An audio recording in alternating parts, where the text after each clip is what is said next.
engine stops. What's poppin', ladies and gents? Welcome once again to another pre-race show. This time we're back around the Temple of Speed, one of the most iconic circuits, Monza. And unfortunately, my good buddy Drip, he had some important matters to attend to, so unfortunately he can't be here with us. But nonetheless, let's dive straight into the analysis. Monza, a circuit that, as you all may be aware, it requires very little downforce, and basically maximizing the engine's top speed.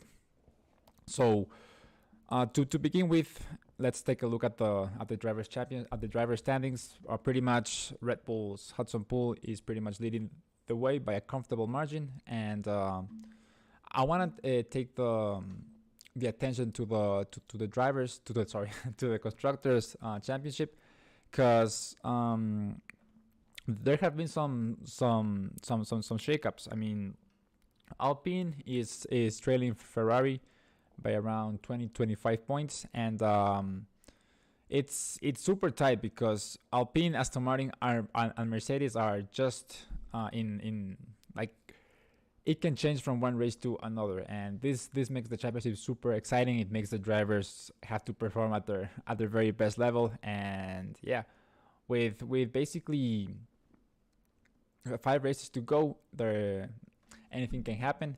And especially here at the Temple of Speed, where basically qualifying and getting that slipstream from your teammate is going to be very important. So I expect to see some teamwork among teammates, and also some cheeky slipstreams from other drivers, trying to set up their car, just waiting for the car hot lapping to finish their lap, so they can get that slipstream throughout the first DRS zone, which is a very big straight. An interesting fact about Monza here is that of the 100% of the circuit, around 73% is done full throttle. So it's very demanding for the engine, for the fuel as well. And yeah, I mean, it's a circuit where, of course, ERS will charge faster because of the low downforce, but then again, I mean, your competitors' ERS will also charge faster, so it's gonna be a bit of a trying to see who can have the better ERS and the better tires at the end.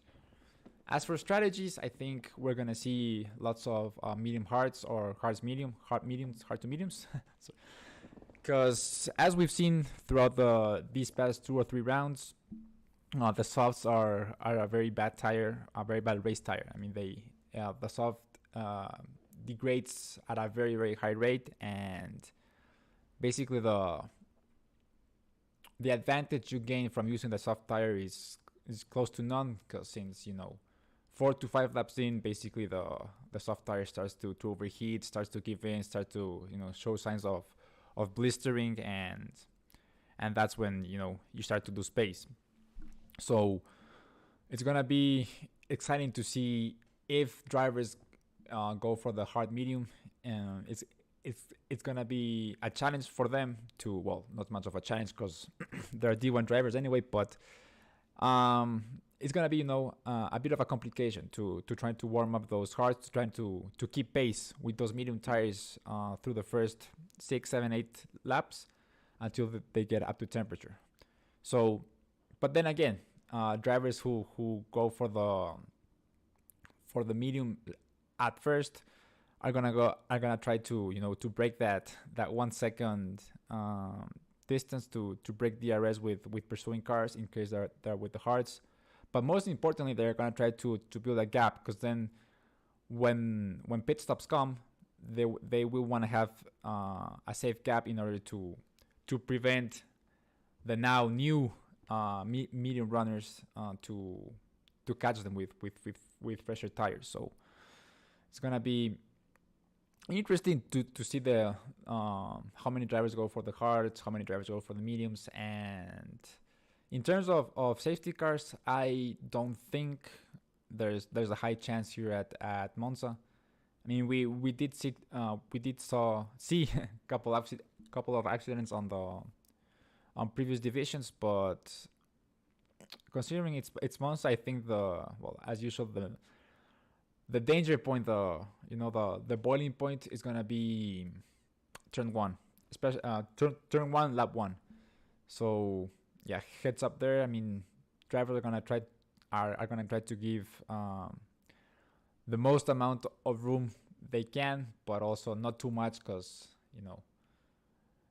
other drivers are gonna try to take advantage, especially since it's turn one. Everybody's gonna want to get ahead for that big straight into Curva Grande.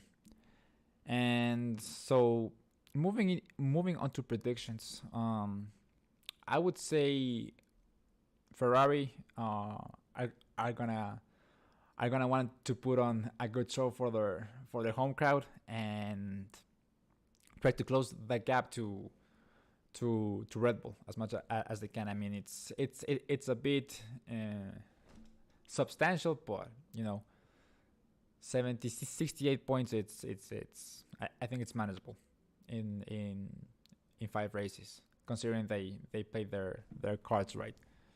So I'm looking at perhaps Ferrari, Merc, Alpine mix for the podium. Perhaps. I mean, as for the lower ranking teams, I think the fight is still super strong. I mean, points are very much in play. Alpha Tauri, Alfa Romeo, and Haas, they're very much close together, and I think these teams are gonna want to put on a good performance in order to try to get those valuable constructor points at the end, so they can be ranked higher up on draft season.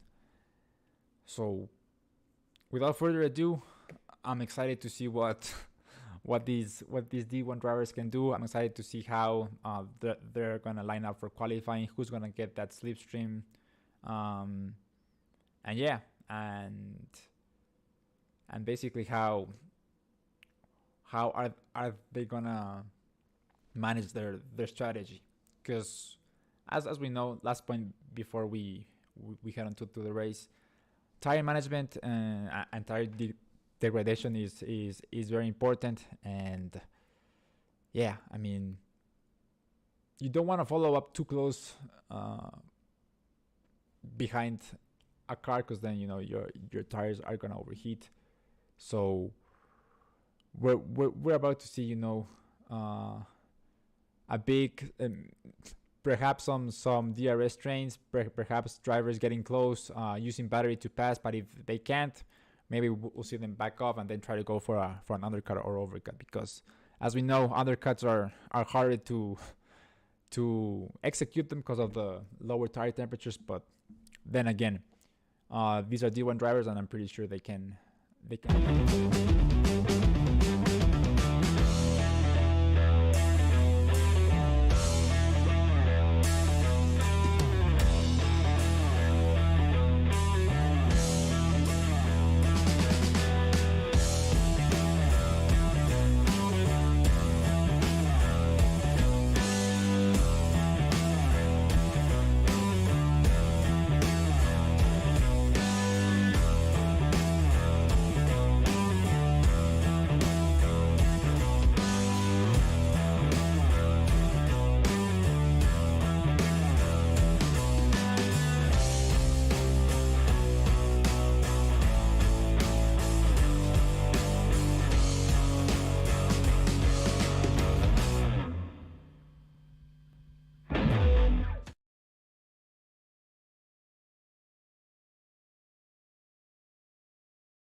It is Sunday night. We all know what that means. It's racing time at the Zoom Racing League. Welcome to the Autodrome Nazionale Monza for our Division 1 Grand Prix. 3.6 miles long, this track is the fastest circuit in the F1 calendar, where you race at a full throttle for the 83% of an entire lap. Only 11 corners. We have 4 corners to the left and 7 of them to the right, with the top speeds reaching over 200 miles an hour, especially with 2 DRS zones. definitely help you reach these top speeds. I'm your host, John Ranger, and with me in the commentator booth, replacing with for Buffalo Trace, is birthday boy and Division 2 Haas driver, Seb. Welcome to the commentator booth, Seb. Great to be here.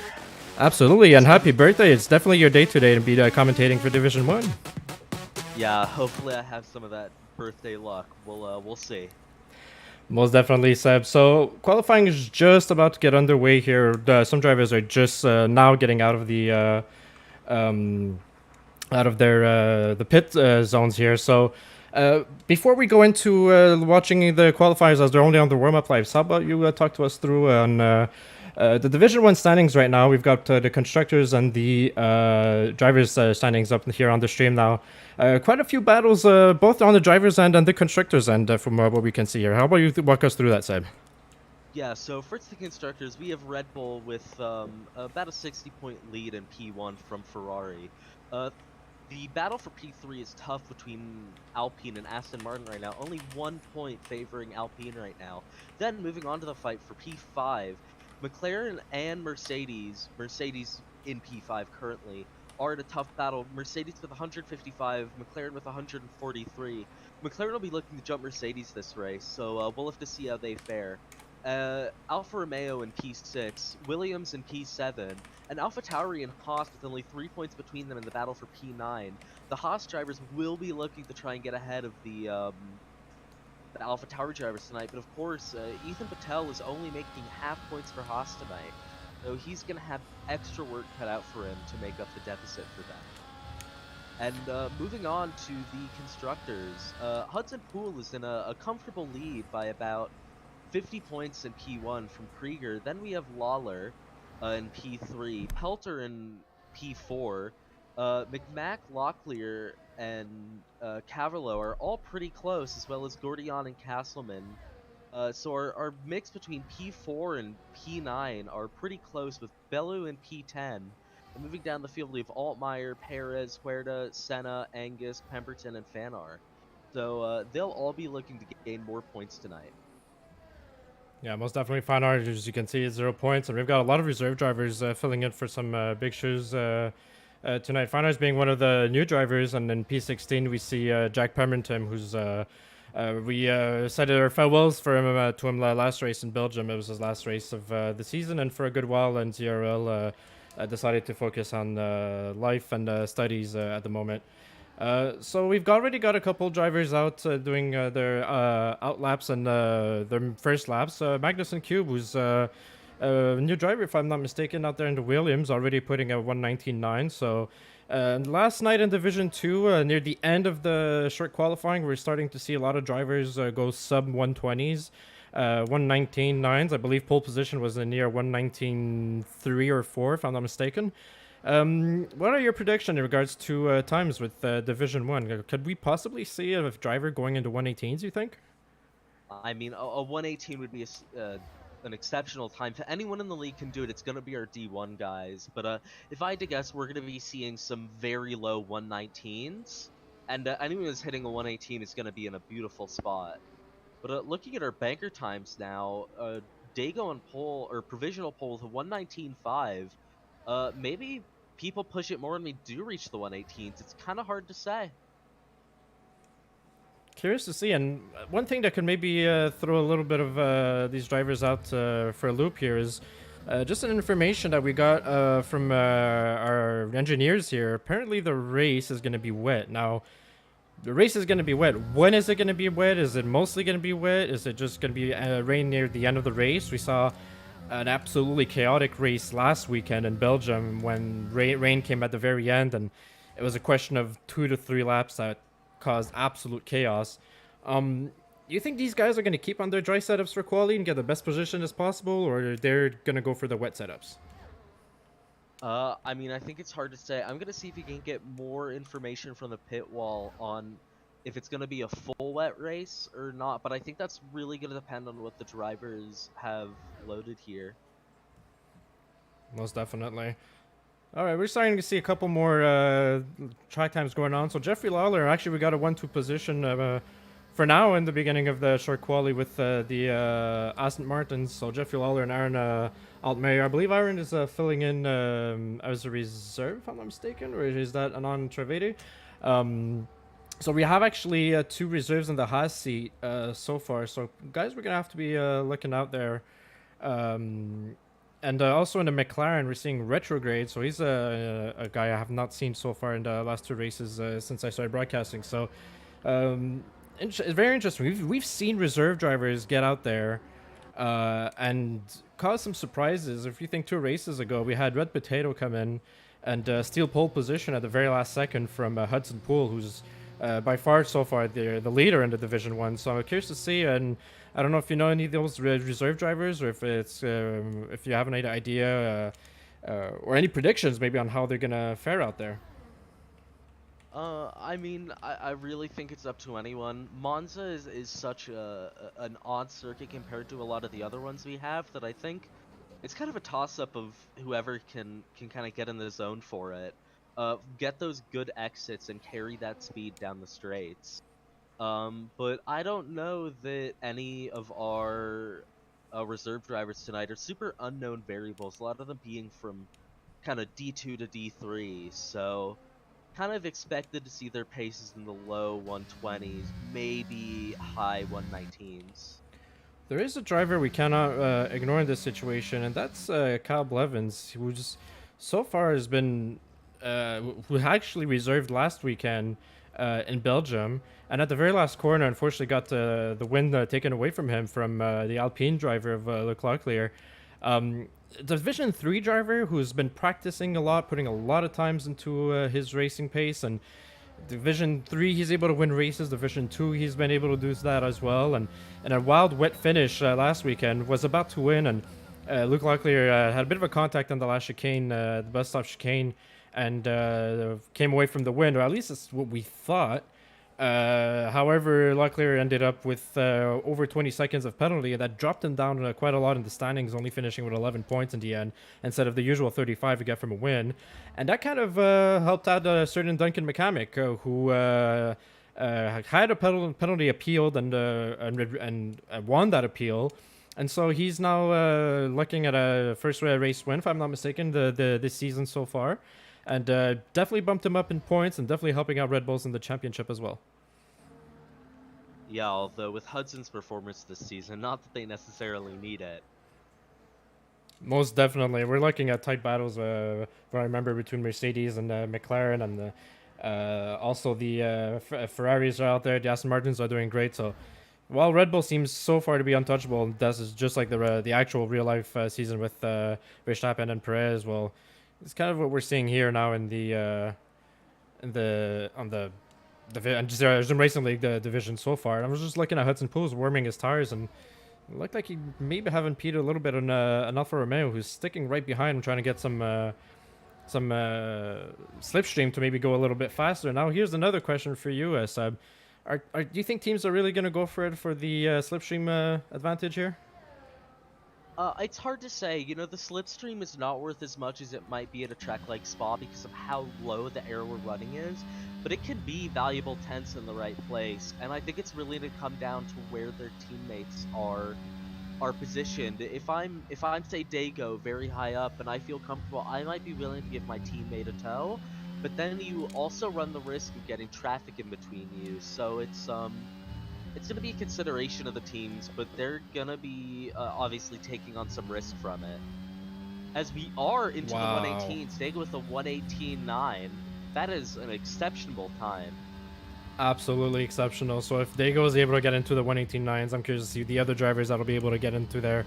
And as we're writing a board right now, Hudson Poole coming down the Ascari chicane and going down the back straight before the parabola of turns 10 and 11. So gonna see where he comes up. He's just arriving at the start finish line, gets a really wide line out of there, cuts back to get as the shortest line to the start finish, and he's got a 1:19.4, so he's nearly 5 tenths behind the pace of Jeffrey Lawler there, and that's quite an impressive time for the Aston Martin driver.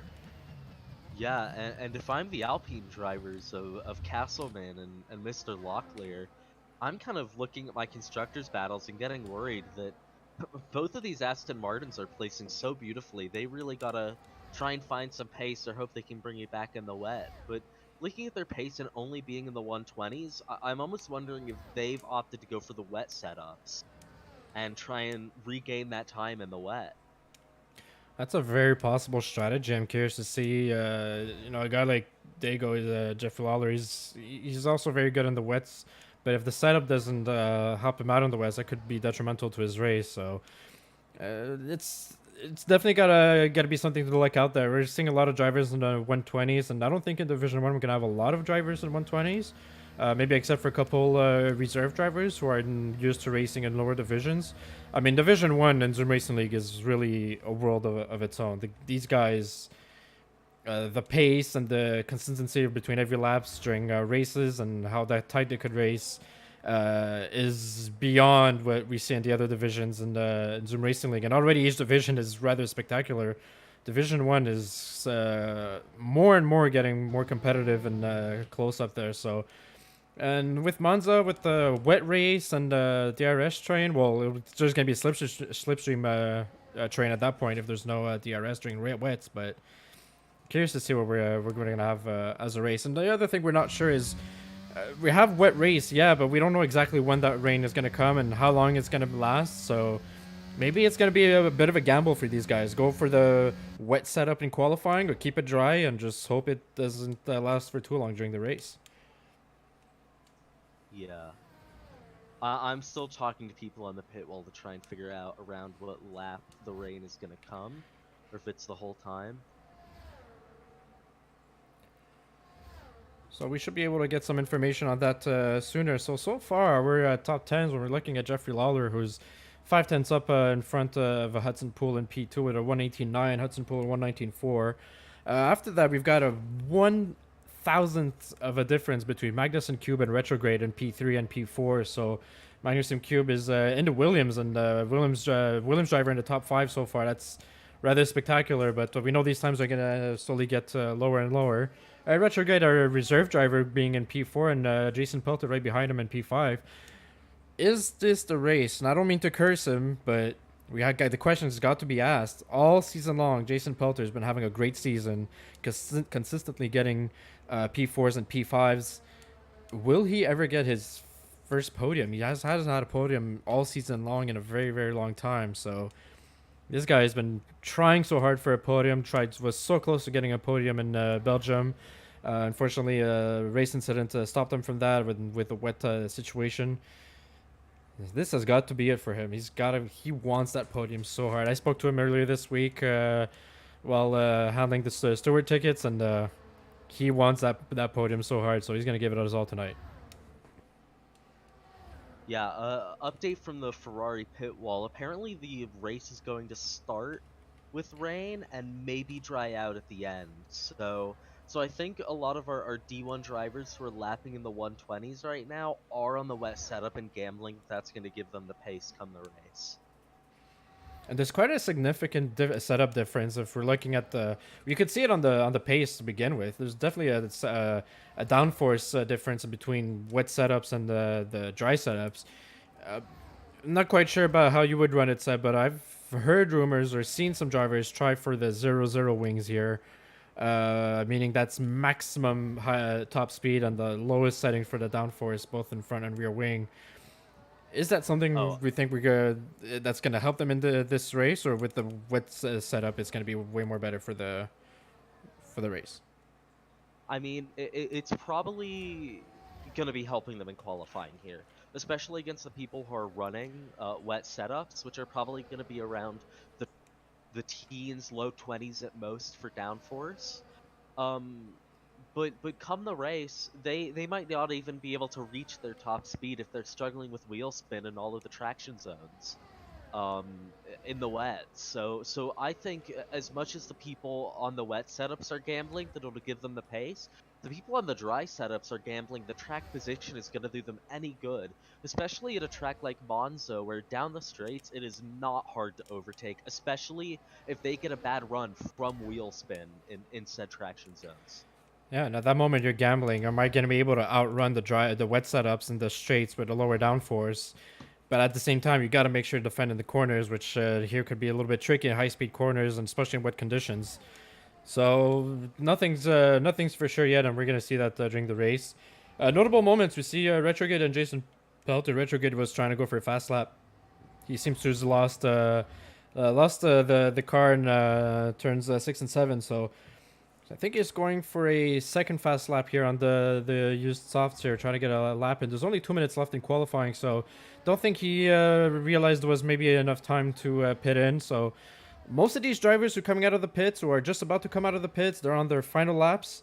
So far, is there any noticeable surprises for you when you look at those lap times and the drivers that are qualifying so far? Not really. The Williams are doing exceptional in P2 and P6. I would also like to point out that Retrograde, his fuel light is flashing, and it looks like he's turned his ERS off. So I'm thinking he might not have enough to get back round and put another lap in. I'm not quite sure. I highly looking at it, he seems to be kind of pushing it, but doesn't look as you mentioned, no ERS and fuel light is flashing. There's only a minute 10, so wouldn't be surprised to see him dive into the pits, and that'll be the end of qualifying for him, and he'll sit at a 1:19.5. Just a mistake in qualifying, as people behind him are warming their tires, getting ready for their fast laps. Yeah, we're seeing Retrograde dive into the pits as well as the Williams behind him. Was that Magnussen Cube? No, that looked like to be Eric Perez. So both Retrograde and Eric Perez are pitting in, and that'll be the end for qualifying for them. Eric Perez is sitting P2 at 1:19.4. So far, no other driver has gotten close even to Jeffrey Lawler's 1:18.9, a spectacular time. And he's out there on his outlap, so he's going to try to beat his time again. Definitely trying to flex on everybody here in Division 1 and show them who's the king of Monza. Yeah, but if I had to guess, he's on a dry setup, and I mean maybe he's confident enough to think that he can get that speed in the race, but I'm just not 100% sure. The other thing to keep in mind here is that the qualifying strategy is super important for these wet setup runners, and trying to get the optimal track conditions on their runs and optimizing their grid. Keeping an eye here with Jeffrey Lawler as he's going through the turns. I think he's just invalidated his track time, so won't be able to have a better track time. So we're going to go switch over and see on the other drivers. Looking at Hudson Poole driving slowly, also seems to have invalidated his lap. So these drivers are pushing so hard. Major Castleman coming along the line now was 2/10 up in sector 2. It puts him P12. So Major Castleman is there with the Alpine, and Luke Locklear is P11. So yeah, interesting times. Most definitely you're looking at guys with wet setups here. So far as we're seeing is Jeffrey Lawler in P1. Eric Perez in P2, Hudson Poole in P3. We have Eric Carvalho, I think he's just about to finish his lap here, so we'll see if he could improve on his time. It's coming around the parabola straight right here. You want to try to get as wide as possible and cut in close and try to shorten the track time here. And he does improve for P2 at a 1:19.443. So that puts the Mercedes driver of Eric Carvalho in P2, right in front of Eric Perez. Hudson Poole is going to start the race in 4th, and Aaron Altmaier and the other Aston Martin in P5. So both Aston Martins at the top of at the top 5. And we've spoken about these drivers once before. You know, they've definitely been having a great season and are able to pull off great qualifying times. But once the race starts, sometimes it just doesn't go their way, or strategy-wise, or sometimes they get incidents, and so their biggest enemies are themselves. Yeah, I mean, qualifying is 2-3 laps and the race is 27, so if you ask me, that's where it comes down to. But I think every driver tonight is going to be scratching their head and wondering where the hell Dago managed to find 5/10 of pace over the rest of the field. If he finishes top 3, we'll have the opportunity to interview him and ask him. So here's your top 10 drivers here in the qualifying. So we got Jeffrey Lawler in P1 and Aaron P2, and followed by the Williams in the P3 of I forget what his name was, but so Seb, race is about to start. The drivers are just about to go ahead and warm up the tires on the formation lap. We're about to see also what kind of conditions we're gonna have. Is it intermediates or if is it full wets? The race has started wet. I'm looking. It looks like there's patches of water on the track, so I imagine it's gonna be full wets. So on the formation lap, the drivers are just gonna be trying to feel out the grip and see where the track conditions are.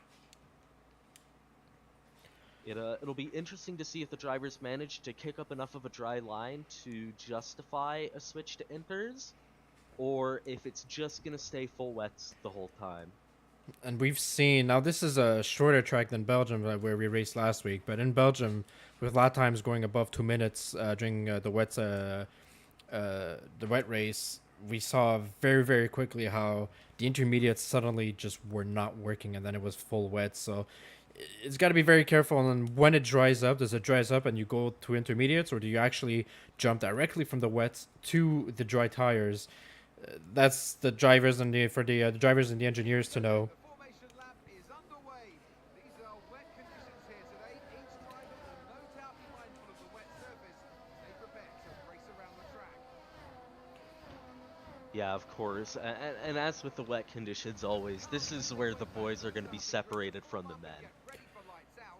Let's hope the Turn 1 is going to be quite interesting in regards to how tight it's gonna be. So turn 1 Yeah. braking point is gonna be so important, and I mean the chances for chaos in turn 1 is high. Monstrous, especially in the wet. One lockup could spell disaster for everyone in front of them. Hopefully we don't see a hungry situation.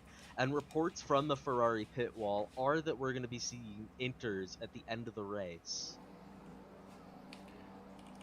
All right, everybody, buckle up because the race is just about to begin here. So the lights are red and they are out. Away we go, and it's a slow start for Jeffrey Lawler over there in P1, and we're gonna see the drivers crawl up to turn 1, and very difficult to get a traction out of the start. Eric Perez takes in P1 and goes into the corner. So far it's clean. Hudson Poole's been right behind him, and Jeffrey Lawler's dropped 2 positions in third position. What a clean start so far. We'd expect these drivers to maybe have a little bit of situation as a Red Bull goes out. And which Red Bull is that? Is that Duncan McCamick, who's That's Duncan. either he's got contact or he seemed to spin out very suddenly, and there's a Mercedes who slowed down and I think the Mercedes was waiting for him, so maybe the Mercedes knew. As Mercedes was of Era, I think maybe there was contact between the two drivers, and Era as a gentleman slowed down to let Duncan take the position back. Yeah, and it's looking like Alpine's strategy of going for the wet side was working with Luke Locklear in P5 and Major Kausman not making quite as much advancement on the start, but still an honorable P10, a 2-position gain on the start. Luke Locklear has definitely got 7 positions of gains already there in P5. So everybody's on the wet tires so far, and you can see the difference in setups and between guys that were doing way faster laps and qualies and already in the race, and there's already a bit of a separation coming up between the 5 first drivers. Eric Perez, Hudson Poole, Jeffrey Lawler, Magnussen Cube, and Luke Locklear is just right behind. We've got Jason Pelton in P6, a little bit behind of the group, and then we got a really long train starting from Peter Giordano all the way down to P20, quite literally. So the fast drivers are quickly coming out on top, and Looks like we just had yeah. Maxime crash into the pit lane. Coming out of Parabolica. Oh, he most definitely did. And Aaron that is Altmaier- no wing. No. And he didn't manage to get it back into the pits. Maybe he reset the track, I'm not sure, but I don't know why he wouldn't have gone through. Eric McNerney gets a 5-second penalty for corner cutting. It looked like Aaron Altmaier also, around Parabolica, was having issues. He ran wide. Not sure if his tires are cold. Luke Locklear up to P4. So far, Luke Locklear is doing great in regards to position changes here, and we can also see a change in the lead as Hudson Poole's taken P1 so far. There's a yellow flag in Sector 2. Looks like the second chicane is the Alfa Romeo of Jordan Angus, from what I can see, who's spun out. And Maxime, by the looks of it, taking his time.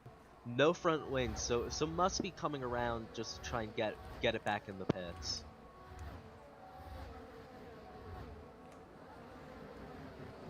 So now we've seen a clear separation between Hudson Poole, Jeffrey Lawler, and Eric Perez, as all three drivers are trying to stay into each other's slipstreams. There's another, I think there's two drivers that are out back in the Ascari chicane. That's Magnus and Cube, and who's just got overtaken by Jordan Angus. So Magnus and Cubes have spin off, and already we're seeing a lot of drivers having trouble handling their cars and keeping it on track, and we're seeing a 5-second penalty for ignoring yellows for Ethan Patel, Technic Speed in P12. He's going to be overtaking a driver while there was a crash in front of him.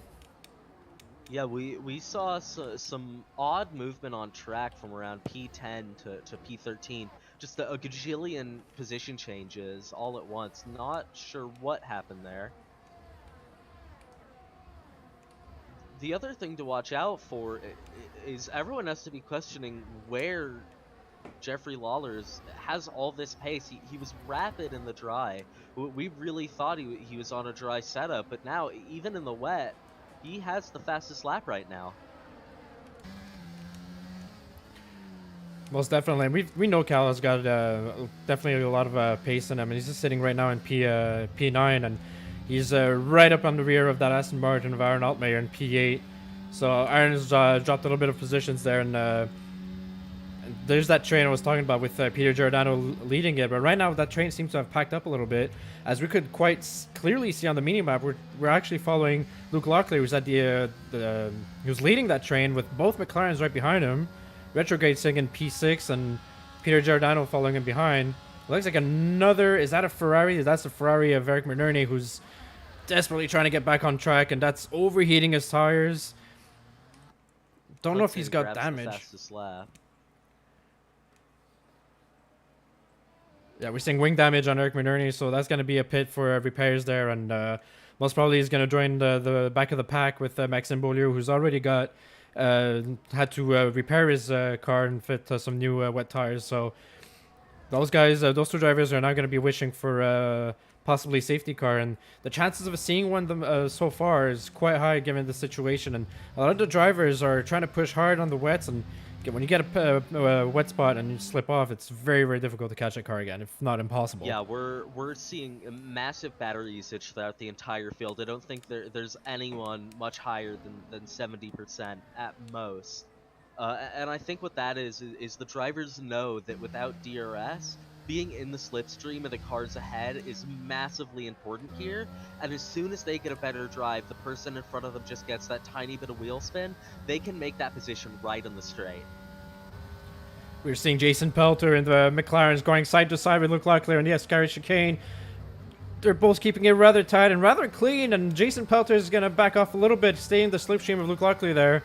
Both drivers managed to keep it clean. Even the slightest of taps over here could have caused an incident. And there's Jason Pelter, who clearly with the lower downforce setup doesn't even use much of his battery out in the Parabolica, and he takes P4 from Luke Locklear, who's not said his last word. He's fighting him there. We're having a drag race down in the main straight. Yeah, Pelter did really well there in Ascari to avoid any contact, and he's made the position because of it, unless Locklear can fight back in the braking zone. But Locklear here needs to remember that he has the McLaren of Retrograde right behind him, and if he can benefit from just staying behind Pelter and using that slipstream to keep Retrograde behind, that might be in his best interest. And we're also looking at ERS management. Jason Pelter has got his battery up in 40%. So far, Locklear is using it all up. He's below 8% here, and he's not able to catch Jason Pelter. So that may leave him vulnerable if Jason Pelter runs away with it. As you mentioned, with Retrograde, who's not that far behind, who's trying a little bit of a wiggle in the back there, trying to keep up with him and overtake him, as you would want to have both McLaren sitting in P4 and P5, but Luke Locklear is not a kind of driver to give up so easily. No, and Locklear's engineers have ought to be telling him right now, back off a little bit, save your battery, stay behind Pelter, and let him drag you along to keep Retrograde behind. Also important to note that Ferrari of Pipebeats is coming up behind Retrograde, and if he can manage to put pressure on him, that could alleviate a lot of the stress on Luke here. And most of the drivers are under pressure as Peter Giordano in P7. He's followed closely by the Aston Martin of Aaron Altmaier, who's looking to get that position. But we're seeing another situation here of ERS management where Altmaier seems to have emptied his ERS completely compared to Giordano, who's still got over 40%. So are the drivers who are emptying their ERS like that, are the drivers with the higher downforce setups, and they're the ones losing out on this so far? Yeah, they might be. They might have miscalculated how much wing would really give them an advantage in the wet. Of course, the trade-off is in the traction zones. Once you're down the straights, having less downforce wear off is helping. You can't get the run out of those traction zones. It's not going to matter. So the teams needed to find that balance on their wet setups. And it looks like some people have gotten it right and are benefiting, and some people have gotten it wrong and are having to abuse their batteries. Whoa, that was very close with Luke Locklear and Retrograde. Retrograde tried to dive down on the inside on the braking, and Locklear maybe just cut a little bit the corner there, but saved his position so far and keeping in P5. Retrograde is all over the gearbox of that Alpine, and that Alpine is struggling very much. We've seen in the back Jordan Angus in the pits. He's just coming out of the pits. He had a bit of a spin-off in the Parabola, and so he's repaired for what seems new wets and possibly a new front wing. And so we've got 3 drivers out in the back who are a little bit stranded. And that's kind of unfortunate for them, because drivers who get stranded who are not in that slipstream boost, even if there's no DRS being used right now, you definitely feel it around Monza. Yeah, and looking at the track conditions right now, obviously can be a bit deceiving, but I'm still seeing a lot of standing water, even on the racing line. So, does not look like we're going to be seeing Inter soon, at least. It looks like Luke Locklear got some wheel spin out of Parabolica, and Retrograde now is the run on him going into Turn 1 chicane. And that's going to be Retrograde, who's trying to cut in on... Yeah, he's definitely trying to cut in on the inside. We see a little bit of a wheel lock up there, and spins his car around and makes it out of the chicane there. And Luke Locklear is now in P6. Retrograde takes the P5 from him. Yeah, Locklear is not done. Not give up. He's an exceptional driver who will not give up a position easily. Driving against... I haven't driven against him myself. He's definitely like a lion in a cage. Once you get past him, you know he's going to do everything to get that position back. But I think so far right now, I think he might have to... Oh, got a little bit of a wheel spin there and almost loses it. So doing a little bit of the Monza drift around here with Locklear. So he's definitely got to work his tires and be a little bit patient there. I think he was just trying to follow too close to that McLaren. He just needs to draw back here, build up some battery, and evaluate later on. Just try and keep that Ferrari behind. But if he doesn't have straight line speed on anyone here, I don't know that there's a ton he can do in this race besides just try and survive and maximize the points he gets. And so far, this leaves him vulnerable to Peter Giordano and a Ferrari, who overtakes him for P6 in the straight. Giordano's definitely got the lower downforce setup and a lot more battery, and bit of a slip up for Peter there, and Locklear is right behind him. But as we see the laps and the race go on, I think their tire usage is making Parabola a lot more difficult to drive around. Locklear is dropped down to P8. Cal Blevins, P7 in the AlphaTauri, and we know that's a driver that's able to overtake and have a great race in multiple divisions, and he's up there in P7 so far. Yeah, and looking at their fight with Haas, Ethan Patel and Beamer are in 13 and 14th, so Cal is bringing in a massive haul of points. Remember, Ethan Patel is only gaining half points for Haas today, so AlphaTauri is looking in a great position to maintain their position in the D1 Constructors battle.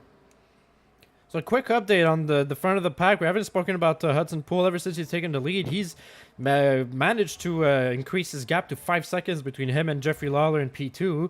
And then Eric Perez is 3 seconds in the P3. So the top 3 drivers are on a line of their own, and maybe in this situation is a good thing for them. Except I'm pretty sure Lawler and Perez would love to be able to catch up to Poole, but we've seen the Hudson Hornet run away with it a couple times. Obviously, Jordan Angus, who's had another moment and is caught speeding in the pit lane, so that's a second pit stop so far, and we're only on lap 8. Notable changes, especially from Jason Pelter, who's gained 4 positions, and Peter Giordano. The driver who's gained the most positions so far since the beginning of the race, that's Kyle Blevins. He's sitting in P7, and he started the race in P14. Yeah, really exceptional race from him. And looking at some of our other constructors battles here, for the battle for P5, Mercedes has not had a great race. Maxime in P18 and Era dropping 8 positions down to P10, while McLaren are running P4 and 5. They're gonna Oh, we have a great safety haul car. points. Oh, what's caused that? It looks like it's way in the back, and I'm wondering if it's. I'm seeing a couple drivers who's pitted. I'm not seeing a driver that's been out, so somebody's lost it, and I'm wondering, is that Duncan McCamick? Duncan McCamick has gone for a wing change, so I think he had a moment and left enough debris on the track to trigger a safety car. Yeah, this is the kind of thing that Dago wants. Not the best for people like the Alpine drivers who seem to be on higher downforce setups that really could have used all the gap they had. But the silver lining for them is that they're going to be regaining all their battery, and while that doesn't necessarily help them too much with everyone else having it, it gives them more margin to try and keep that straight line speed up. So it's going to be a whole shuffle a little bit. It's going to take time. We're going to see a little bit of a pit stop race. And now here's my question to you, and we're going to have the answer in literally 5 seconds. Jason Pelter, retrograde, both McLarens, P4, P5. They can't double stack. Who goes in? Jason? I mean, they could try the double stack. I don't even know that you do pit at this point. The DAG on the wets is not insane, and what the decision here needs to be is, do the teams think that the track is going to go to entered conditions at the very end? If you do not pit. Keep track positions and go for those enters at the end. That gives you a free pit stop to anyone who did pit. But if you think that it's going to stay full wets throughout the whole race, then now would be a beautiful time. But it looks like both McLarens stay out. Most people are staying out, besides some people at the back who don't have a ton to lose by pitting now. Yeah, we're seeing Jordan Angus, who's back at it again with another 5-second penalty. And we're seeing, is that Magnussen Cube and the Williams going in? And I just saw a Alpine of Major Castleman. So we're seeing a lot of the mid-pack going in for the pits there. So curious to see what they're going to go for in regards of tires. Are they taking a gamble and going for intermediates, or are they trying to gain position with better wet tires? Yeah. Important to note also, Alpine managed to double stack and keep together, not let anyone split them. So that was some really good work from the team there on timing that. Jordan Angus is really collecting these 5-second penalties so far. He's sitting at 10 seconds, and he just served a 5-second penalty for being in the pit lane. So I've seen people collect Pokemon cards, but this race is Jordan Angus collecting penalties. Yeah.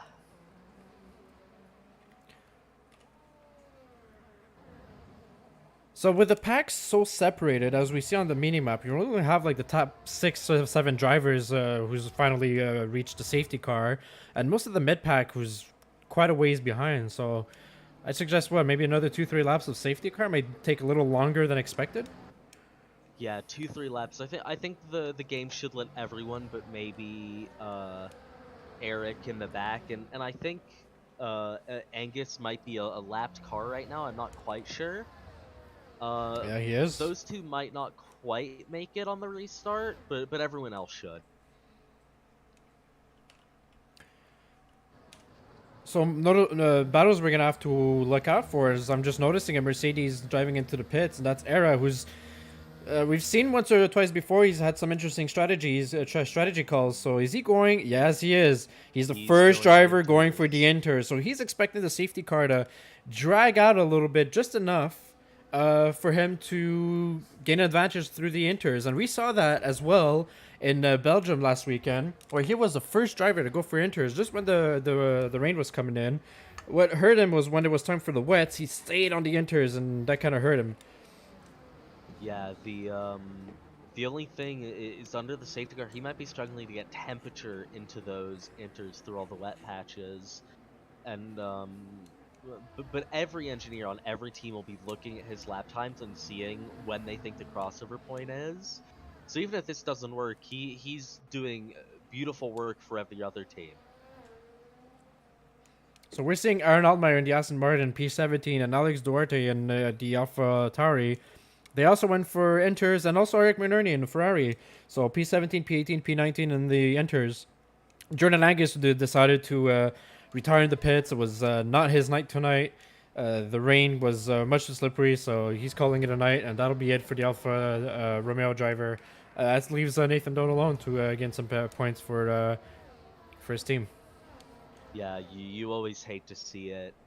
Drivers missing out on at least 1 point by retiring, and especially bad for Alpha is Nathan, I believe, is only making half points for them tonight, being an Alpine driver. Yeah, definitely. Looks like the Haas stopped on track.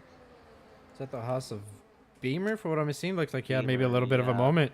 Yeah, Beamer He NG and looks Aaron intact. Altavredi. Yeah, he looks intact, and he's the kind of driver who's able to have some great pace and great races. It's a little bit of a hit or miss for him so far. Ethan and Nathan in the pits. Looks like both drivers going onto the Inters. Yeah, Maybe the crossover point is sooner than we thought.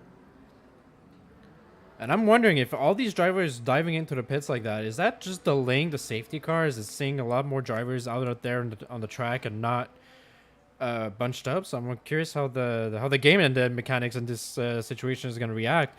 And if that's the case, we might see the top drivers start looking to peek into the pits maybe sooner than later. Yeah, but at this point, I think they were quite committed when they stayed on the Inters to begin with, and it's still a gamble for everyone that's on the Inters. We're not seeing as much standing water on the track, but who knows how the track conditions are going to develop, and of course everyone in front of them will be watching their times, and it will suck that they miss out on that free time under the safety car, but it is probably the safer strategy to go for unless the safety car is in this lap. Well, it isn't, so we're going to have most of the pack, what is that, up until Duncan Mechanic and P12, who's going to be restarting together. And it's now or never for Ethan Patel and Nathan Doan to catch up to the pack, and they've only got that the Skyway chicane and the back straight to do so. I'm not quite sure drivers like Maxime Beaulieu and Aaron Altmaier will be able to reach them in time, but we'll see. So If keep an they eye on can, Hudson Poole and though. how he's going to go for the restart in this moment. Yeah, and if those drivers can't catch up, they will have warmer tires as we come around for the safety car restart. As Hudson Poole dives into the goes pits. into the pits. That means Dago is now leading our safety car restart as he goes. He got a beautiful start on his way. Eric has the slipstream up to the first chicane, but he can't get close enough. And we're going to see the Red Bulls going for a double stack here. Hudson Poole is going on to the pits, and Duncan just went into the pits as well. So a lot of drivers going to the pits. I think we saw Peter Giordano in the Ferrari as well. And Cal Blevins. Cal was also in the AlphaTauri there. So it's now or never. So I'm pretty sure we're going to see the last lap with Jeffrey Lawler, Eric Perez, and everybody else, which is basically our top 7 on the wets. And you can see the weather. There's no wet patches anymore. And so now's the time to go for enters. And there's a yellow in Sector 1 that looked like a slow Ferrari. Was that Peter Giordano? Who kind of had a little moment going out of the first chicane in turn 2. I've been taking a look. Looks like some of the Inters runners are. I saw Alex Durante drop a 10th on his time, even while in the train. So I think those Inters are working for the drivers. So everyone in front is gonna be trying to figure out when the best time to make their pit stop is. So a good call from Hudson to at least minimize the damage done by staying in front with that safety car. We know he's already got a lot of pace, and I think he's very confident in regards to his pace. And we're gonna see, at least the top 3 going to the pits at this moment. I see somebody who stayed out, Major Castleman in the Alpine, who's staying out in the wets and gets the fastest lap of the race so far in the wets. So we're going to see a general pace, increase of pace, especially with the most drivers going into the inters. That's both Alpines who are keeping it out on the wets. They're they're going for a bold strategy. I'm not sure if they just think they need to hold it out for a bit longer if the weather's gonna get worse again, or maybe they think it's gonna go dry at the end and they just want to extend that stint on the wets. That's going to be an interesting strategy to look at, because if you could go from wets to dries immediately, that could be quite a bouncing strategy, because you save yourself a pit stop. However, the time that you lose between wet and intermediate conditions could be rather significant. Although this track has a lot of straight line speed and not that many corners, so maybe it minimizes the loss of speed. But in different tracks like we've seen last weekend, or more technical tracks like, for example, Belgium, you could definitely see it. Major Castleman is definitely gaining on his time. From what I'm seeing, was 4/10 up on his fastest lap. So we're going to see some drivers going with fastest lap again. We're going to see a little bit of a trade in fastest lap time along the next couple laps. Yeah, his teammate behind is losing time on those wet tires, though, so I'm not sure if Castleman is just working his magic, or if he is getting a net loss to the drivers behind.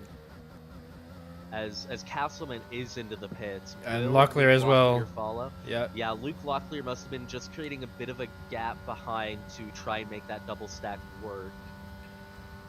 Now that's going to be the question. Is that double stack going to work? We see Major, or Luke Locklear, should I say, just a little bit slow, but now we've seen Hudson Poole with the fastest solid. lap. Yeah. The only thing is the Alpine drivers, I believe they pitted for new wets under the safety cars, so a bit of a blunder on their end to do that and not give the inters a go, but it was kind of a guessing game that paid off for everyone who started going inters, I'd imagine. The safety car had quite a dramatic effect on the grid, because so far we're seeing a lot of drivers who are middle of the pack. Eric Carvalho is now P1. We're seeing Ethan Patel in the Haas in P2. That's not something we've seen a lot in Division 1. Followed by Maxime Beaulieu, who was a little bit further behind in the other Mercedes. So a lot of the early pit stoppers for Inters have moved up in front of the pack. And the front of the pack is starting from Hudson Poole, basically. P7 down is moved behind. And now we're seeing Duncan McCamick P19. And that's not something we see regularly in Division 1 either. Although we have seen him start from P19 back and try to do a last to first, and we're seeing Maxime Beaulieu a little bit higher top speed here, and Ethan Patel loses the position to him. Yeah, and remember in the beginning part of the race, we were saying that it was looking like McLaren, AlphaTauri, and Alpine were having, relatively strong races, and now that's been completely flipped on its head with their rivals Mercedes, Haas, and Aston now in the lead. And things could be flipped around yet again. We know that this track is going to end up becoming dry, from what we've heard from our engineers. We're lap 16 of 27. So the question is when. And if I got to put a dime on who's going to go in the pits first, it's going to be Era. He's leading the race, and he's the kind of guy who's not afraid of being quick on the tire change. And he's being able to manage his pace as well when he's on the crossover. So I'm expecting him to be most probably one of the first guys to dive into the pits and go for dry tires. Another question: with 10 laps to go, would you go for medium tires or soft tires? That's a difficult one. I think the track probably isn't quite dry enough for the softs yet. I think you'd want to try and make those inters last to run about lap 19, 20, so you can go softs to the end. But I don't know. I'm not sure. Ira's the man with the most to lose right now, being in P1 for an early pit stop. So maybe he thinks he doesn't have the pace, or he's willing to take the risk. But it is the risk he's taking. I think the people we're most likely to see make those early pit stops with the dry tires are really everyone kind of P10 and down, who at this point is a lot of them have lost out for the positions they had at the beginning of the race, and now, of course, they don't have a ton to lose by taking those big risks.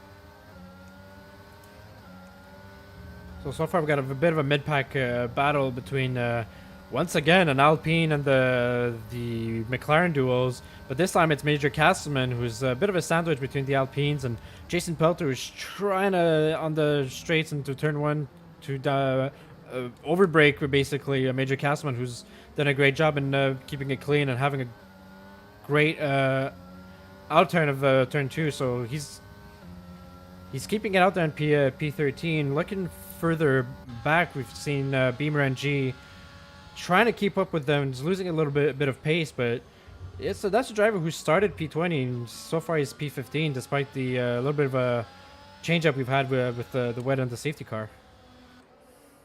Yeah, I mean it's really shuffled this race around, and maybe we'll see another one, or that changeover to the softs will shake up the race again. But yeah, this is not where we thought we'd see things at the beginning of the race.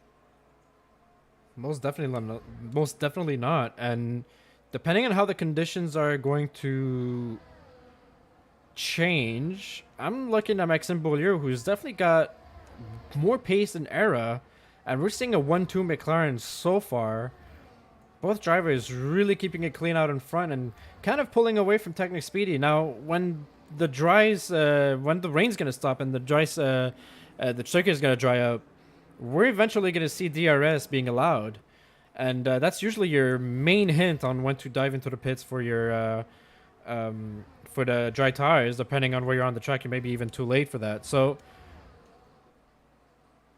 looking at these Mercedes, I think they might be in a bit of a risky position in the sense that if they both want to pit, they're way too close one to each other to do that. So somebody's going to have to bite the bullet and do an extra lap on the inters.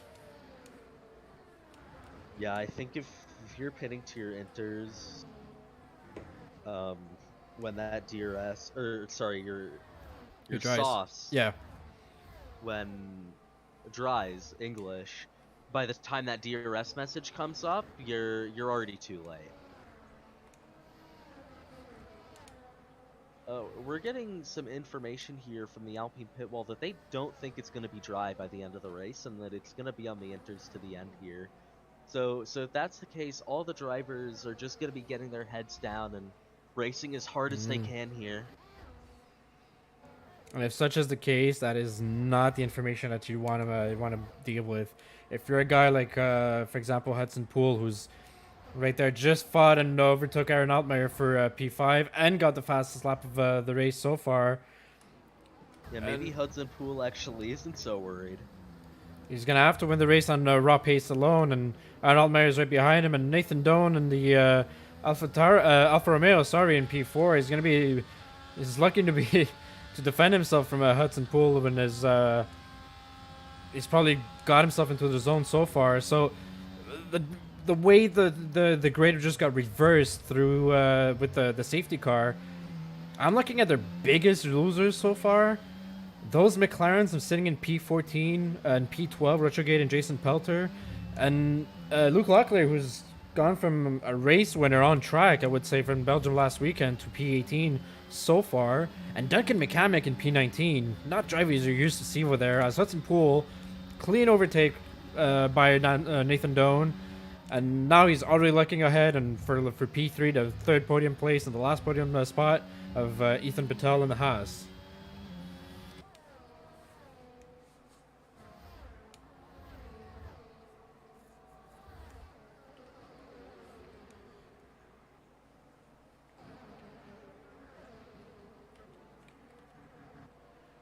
We've seen Aston Martin with Aaron Altmaier, who's now all over the back of Nathan Doan. He's going to try to just use some ERS. Nathan Doan's lights flashing, so he's got no battery.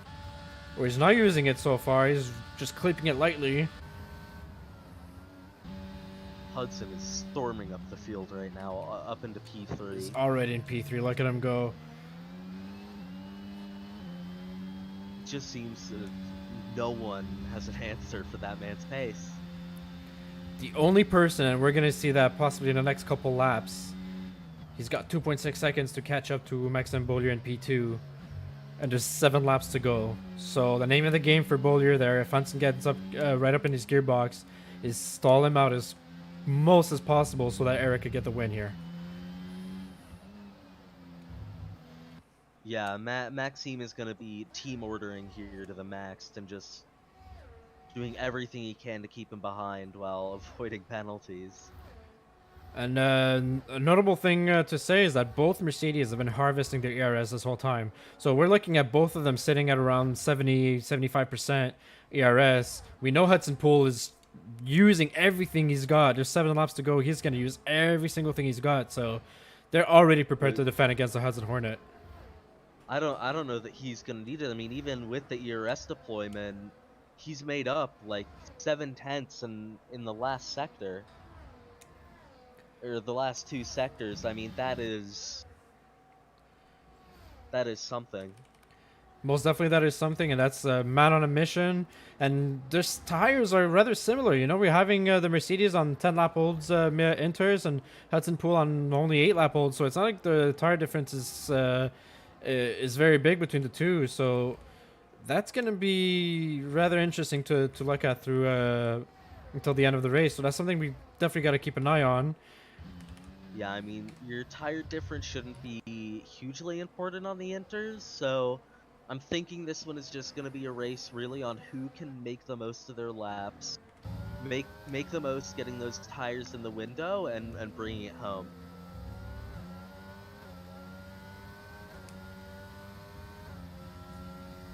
If we go and look through and around, are we still seeing Nathan Doan, who's keeping behind the Aston Martin of both Aaron Altmaier and Jeffrey Lawler, who's a bit dropped off of the pace. I think he's one of them that's the safety cars hurt a lot.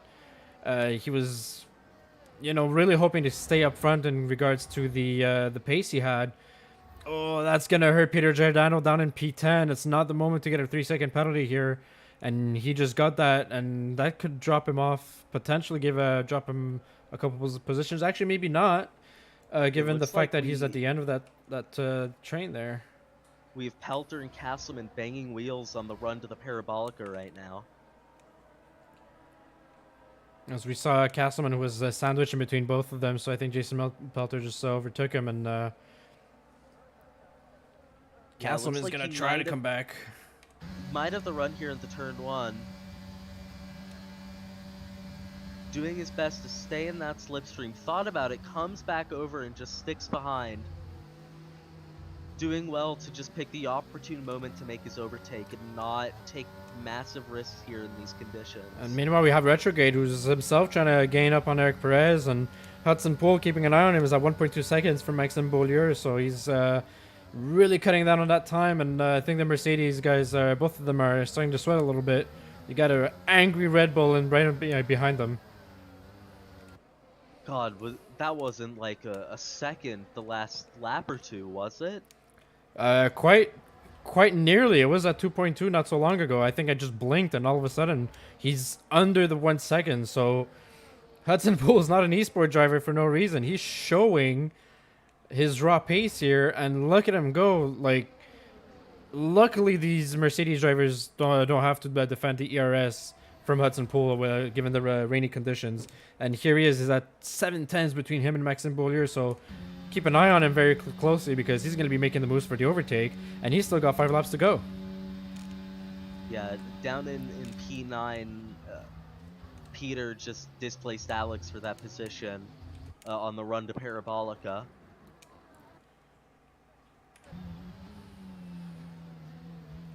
Looks like he's pulling out a decent gap behind, so he'll be on his way to see if he can't fight Cal here. Retrograde all over the gearbox of that Williams. That was a slow outing of from that Williams, so he's gonna try to overtake him right away. He keeps getting close, but I'm just not sure that he can get that extra bit of pace. He dives in, overtake. And there's an impact. They're banging wheels over there, and then corrected, and Jason Pelter's trying to take advantage of the situation, and they're going side by side over here. That's not over. These guys are really close one to another. Gets sandwiched by both McLarens. Both McLarens overtake him. And that's just bunched up everybody up there. So we've Major Castleman here to try and take advantage. Both McLarens still side by side, fighting it out into the Ascari chicane as Retrograde pulls in behind Pelter. Amazing racing in the wet conditions so far. Didn't expect that. I was not expecting for that to come out clean between those drivers. bit of was wheel banging. That exceptional. was a bit of a dive bomb, but made it work a little bit. We'll see what they have to say about that after the race. And ladies and gentlemen, I've got to bring it back to you guys. This is the gap between Hudson Poole and both Mercedes. 4 laps to go. Will he be able to make it work? He's still just setting fastest sector after fastest sector. I mean, I know track conditions ought to be improving with every lap, but I mean, he is just storming right now. You know the Mercedes is going to work hard together to try to defend from him. There's a yellow flag. Is that Kyle? From what I'm seeing, real quick, yeah, that's Kyle Blevins, who seemed to have a moment. Yeah, Didn't see if it wasn't of contact or something, but he's kind of slow around the corner there. Yeah, just not trying to get in anyone's way on the apex. Looks like one Oh, of he's the got no more McLarens wing. knocked his front wing over to the escape road. So even if they have a puncture, hopefully that means we avoid the safety car.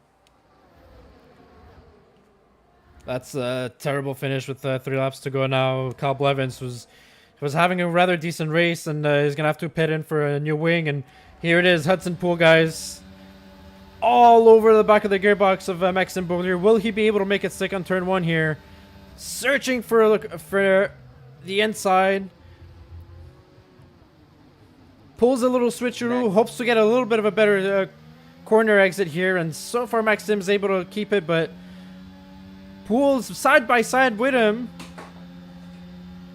Luke Locklear with the fastest lap. Maxime is doing a beautiful job defending from Hudson here. The way he powered through the chicane to not let him get the run was some exceptional driving. We've seen Maxime Beaulieu have great races, and he's shown he's a great technical driver as well. We're seeing another yellow flag in Sector 2 that looks like an Alfa Romeo. Seemed to have caught his car real quick, and Hudson Poole's trying to crawl over to overtake Maxime Beaulieu. Hasn't had the opportunity yet. Came close coming out of turn 2. Maxime is doing everything he needs to, using the slipstream from his teammate, doing everything he can, just keep Duncan behind to try and defend this win for Mercedes.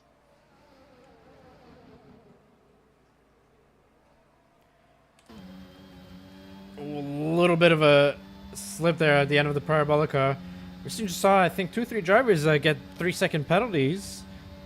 Yeah, it looks like that whole bunch of them behind have penalties, so hopefully the position shouldn't change too much for them.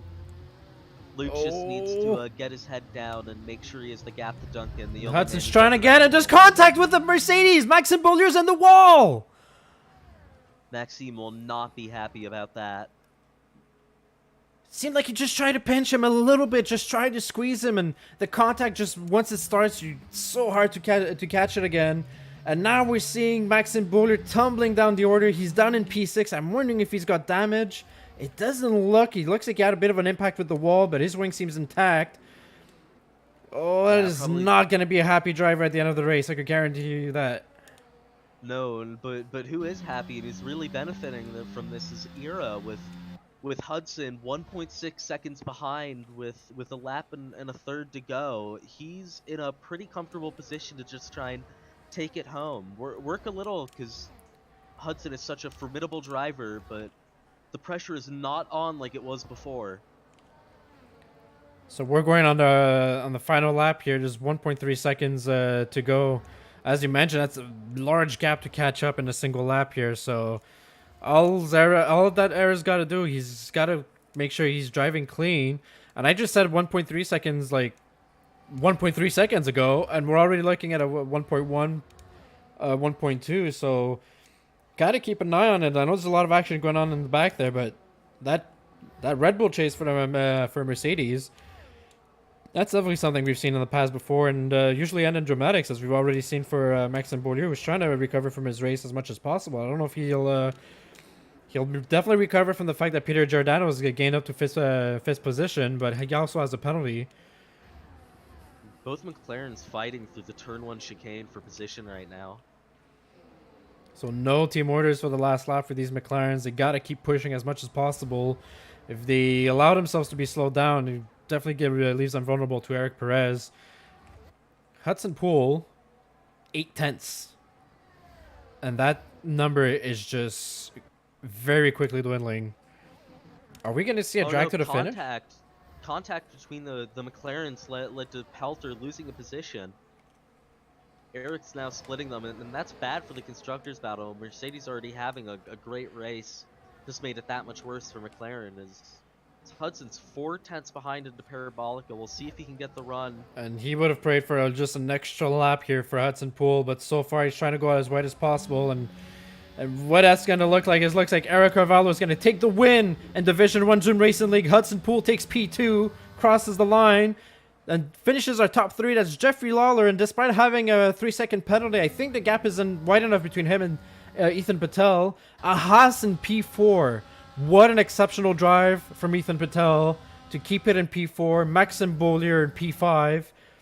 The Aston Martin of Aaron Altmaier in P6. Peter Giordano with the penalty drops down to P7. Nathan Doan with the Alfa Romeo in P8. Alex Duarte in P9.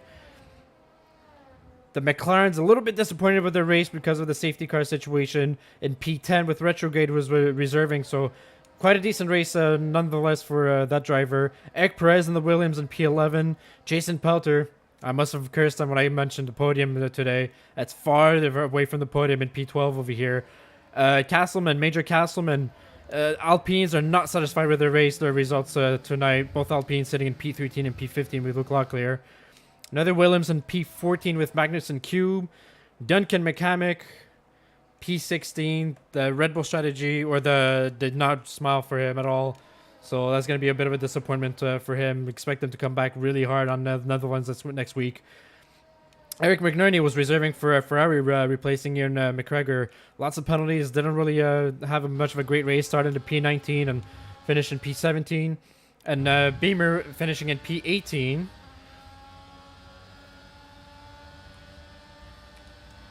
And I lost out who was at P19, but we had Jordan Angus who finished out in P20 with a DNF. So, driver of the day being Ethan Patel. So, Seb, Jeffrey Lawler, Hudson Pool, and Era are going to be our interviewers. Podium setters, yeah. We'll go ahead and try and bring them in. What a great finish for this race. Despite the weather changes, these drivers, I'm actually shocked at how clean the drivers kept it, despite a safety car, but it was only because of debris. No drivers really bended and actually DNF because of a crash. Jordan Angus DNF, but that was from too many penalties and didn't actually break his car completely. He could have gone on till the end. Yeah, well, one moment here. Discord's being difficult with us.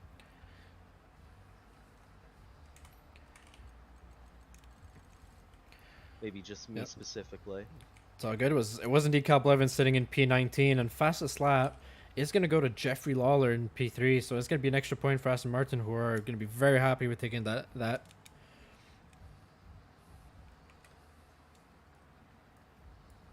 You might want to see if you can drag these drivers up.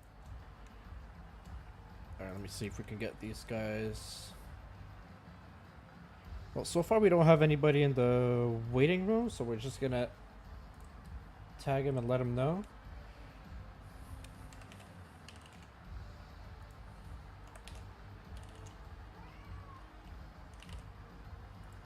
Yeah, but really an exceptional race. I mean, at the beginning we were looking like in the Constructors battle it was going to be a good race for the McLarens, Haas's, and Alpines, and really got flipped on its head. Yeah, a lot of the drivers who had the odd strategy out in with the tire changes, it flipped the grid over, and they never really got to recover from that. It was very difficult to do the overtaking with the slipstream and everything going on there. So I'm seeing Jeffrey Lawler. So that was our P3, so we'll be able to bring him in. I will do so right now. Jeffrey Lawler, welcome to the broadcast. Congratulations on P3, man. Thank you. It was hard fought. Hard fought. We saw that on track. We gotta ask you the question that's burning on everybody's lips. Qualifying 118. How? Dry setup. That's it. So if it was just drive setup, did that hurt you during the race? In the end, no.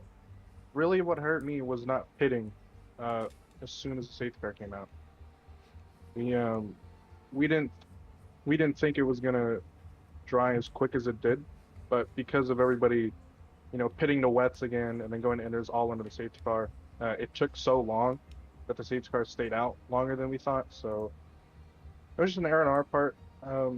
We had the pace to win, and I mean you can see that going from P10 to P3, so that's a swap as well. But it was a fun race. And how did you find it having to move back up through the field? Was that kind of hair-raising, butthole clenching, or did you find it quite easy? It was more keeping the car stable through the corners. With 0-0 wings was more butthole clenching. That was it. Passing, I mean, it was all just really done in straights. There were a couple, good battles I had. I think it was Alex and an Alfa Romeo, I believe, had some pretty good battles, but yeah. Are you satisfied with your race? Were you expecting or hoping maybe to get a win tonight? I definitely think we could have got a win. Just a couple things didn't go our way. Even at the start, I had delayed lights. We already lost like 3 positions off the start, and then this just not pitting when the safety car came out didn't help. So, other than that, a little bit disappointed, but I mean we'll still take a P3. Better than anything below that. So. All right, most definitely, Jeffrey. Congratulations again for your P3, an exciting race tonight in Monza, and we'll see you on possibly next weekend if you get another podium. Yep. Thank you, guys. Of course. Right, next we have the Mercedes drivers, Ira, our P2 sitter. Actually, it should be Hudson Pool who finished in The P2. Hudson, sorry. Yeah. We're so Hudson on the brain from that insane drive he made trying to make up that gap. Let's talk to him now. Hudson Pool, the Hudson Hornet. Welcome to the broadcast. Sitting P2, and I know if you were given just one more lap, do you think you would have had P1? Oh, let me change my mic. Okay. I was really gaining on air there on the last lap. I started extending my braking points. It's my second race without the line, so I felt pretty good. But in the wet, I didn't practice too much in the wet, so I was not completely comfortable with what I was doing. But if I had one more lap, I wouldn't say it would be a year or two when I had pace, but I was really close to him on the last corner in the Parabolica. So I honestly don't know. I would have been close. Can you describe your point of view with that incident between you and Maxime? Sent it down in turn 1. Gave him space as much as I could for the chicane, and when we were exiting, in my opinion, he strafed a little right. I was as much to the right as I possibly could have been, I think. So I might get a penalty for it, but in my opinion, of course, is biased, but he, kind of did it himself. But it's racing, I guess. Yeah, and then on the safety car restart, after you pitted for inters, you really just had an exceptional stint. It was hammer time for you. What was your mindset doing that? Because it was truly something to watch. I was like, oh crap, Arrow pitted, early in the safety car is going to get a really good advantage here. I just put the pedal to the metal and almost got him. Almost did, but I wasn't there. Jeffrey Lawler was just speaking to us about how they weren't expecting the wets to become intermediates so quickly, the change in weather. So is that something that also caught you off guard? I thought maybe on like lap 19 it would have went to the intermediates, but I came away earlier than that. Yeah, I would have preferred it stayed on wets. Um, but yeah, it would have benefited me out in the safety car, but it's racing. All right, Hudson Pool. So congratulations on the P2. We'll see you next weekend in Zandvoort, the Netherlands. Yeah, GG to Eric Carvalho. All right, Speaking of, we've got the race winner, Era Carvalho. Era, it's a Division 1 win in an insane high-speed wet condition in Monza. How do you feel? Hey there. Good evening, everybody. That was a really, really, really insane race. I didn't had a wet setup. I had just a little more hair wing for the race, so I lost. It costed me a little on the qualifying. I guess I could be closer to Dago, but maybe not to fight to P1 or the P1. On the race, I had a poor start. Eric he touched me a little, not his fault. I lost traction, I lost some positions, and later I I was touched again. I don't know who it was. And I spun him all down to last place, and then uh then I did the perfect call for the intermediators. I told Maxime to stop too, so I could bring the Mercedes to 1-2. Maxime did fight with Hudson.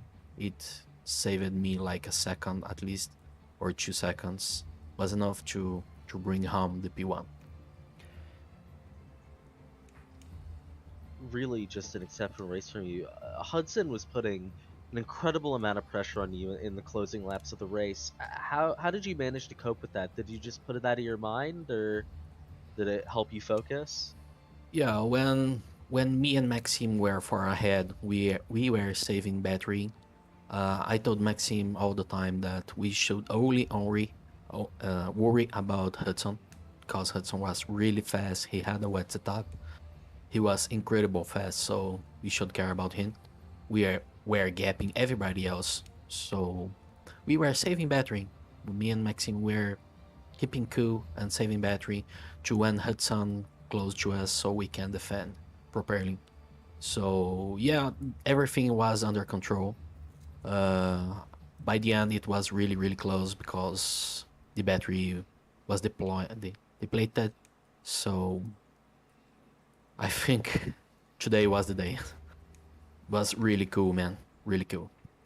It most definitely was the day, and this is not the first time that we've seen you in a race where the weather changes and you're the first one down in the pits, and calling strategies such as what you did tonight. We saw that last weekend in Belgium as well. So my question for you is quite simple. Like, how do you always know the perfect time to pit, and you somehow go from P15 or wherever you're at in the back and suddenly end up in the front of the pack like that? Yeah, my teammates just asking me the same thing. I guess years on this thing gives you at least some experience. So yeah, I was just telling Major that I think I get to use it to Jeff. Jeff told it was going to be light rain in a few minutes.